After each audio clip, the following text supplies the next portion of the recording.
You do it before you even realize it is happening. Someone walks into the room and your brain has already filed them away. Trustworthy or not, safe or dangerous, friend or threat. The whole judgment is made in less than 1/10 of a second, and you had absolutely no say in it. And here is the part that should unsettle you. You never stop. Not for a moment. Not even when you are trying to be open-minded, you are still judging. Your brain is running this program constantly, in the background, without your permission.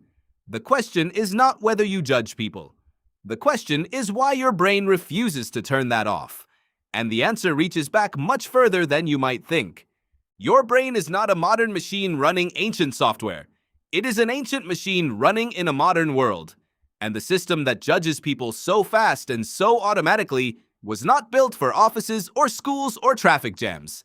It was built for survival in an environment where a wrong read on another person could end your life before your next heartbeat.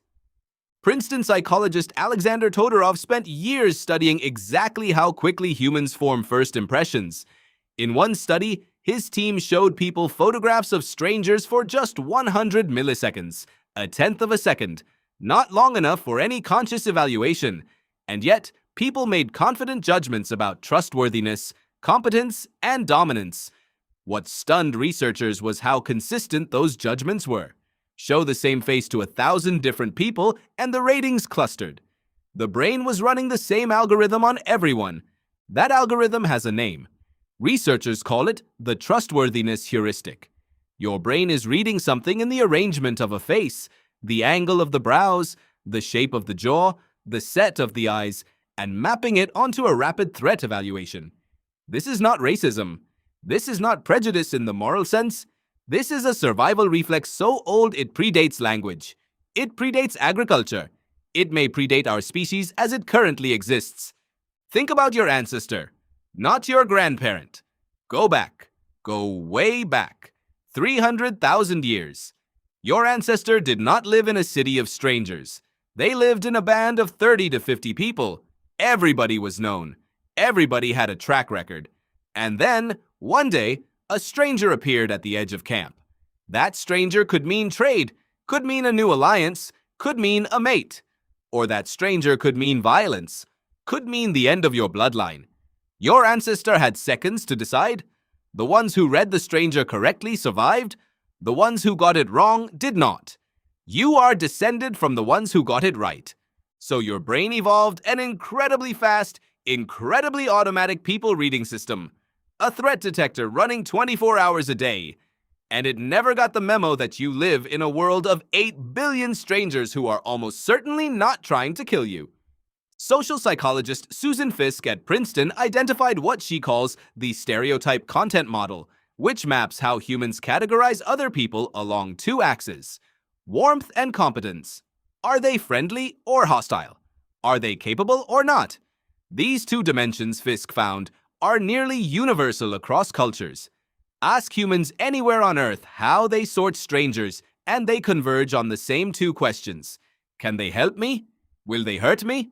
That is the entire ancient program distilled. Two questions. 1/10 of a second. A lifetime of consequences. Because here is the problem. The system was designed for a world of 30 people. You live in a world of millions, and it does not scale gracefully. When your brain encounters a face it does not recognize, it does not have the luxury of a lengthy analysis. It runs the same shortcut it always has. It borrows information from whatever familiar categories it has already built.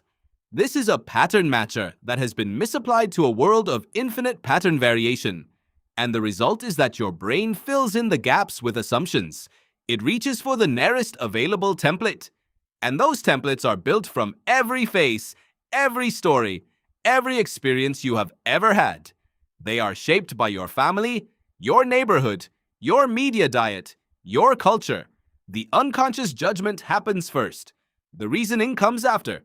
And the uncomfortable truth is that most of the time, the reasoning is a story you tell yourself to justify the conclusion your brain already reached. Psychologist Jonathan Haidt calls this the social intuitionist model. His research shows that humans almost never reason their way to a moral judgment.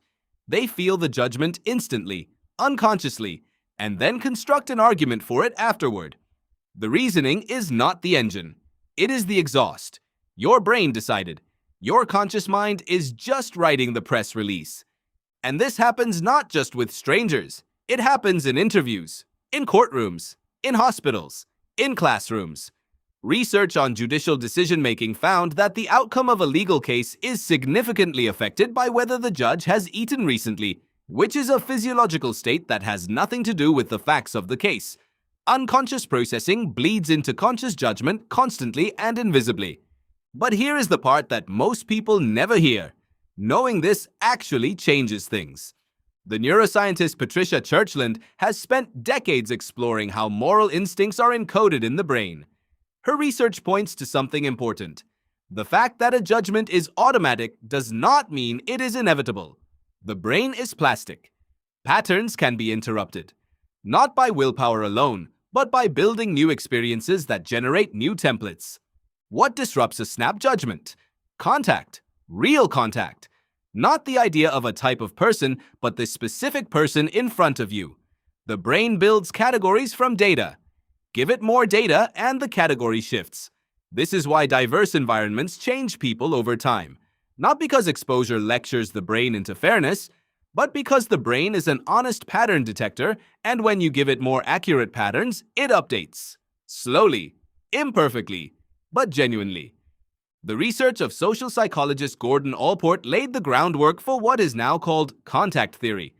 Allport proposed that under the right conditions, sustained contact between different groups reduces prejudice. Subsequent research has tested this across hundreds of contexts and found it largely holds. The brain is not stubborn. It is just working from incomplete data. So what does this mean for you right now in your daily life? It means the judgment you feel towards someone in the first second of meeting them is real. It is not a moral failing. It is an ancient system doing its ancient job. You do not have to pretend it is not happening. You do not have to feel guilty for the reflex. The reflex is not you. What you do with the next second and the second after that, and the conversation that follows, that is where you come in. Your brain will hand you a verdict before the trial has begun. Your job is to remember that, to notice the verdict has already been filed, and to choose whether to let it stand or to keep the case open. Because the stranger at the edge of camp is almost never the threat the ancient brain assumed, and 300,000 years of evolution cannot update itself overnight. But awareness can create a pause. And in that pause, something genuinely human can happen. You do it before you even realize it is happening. Someone walks into the room and your brain has already filed them away. But now you know what that filing actually is. And knowing it means you are no longer just running the program. You are the one who gets to decide what to do when the program is wrong.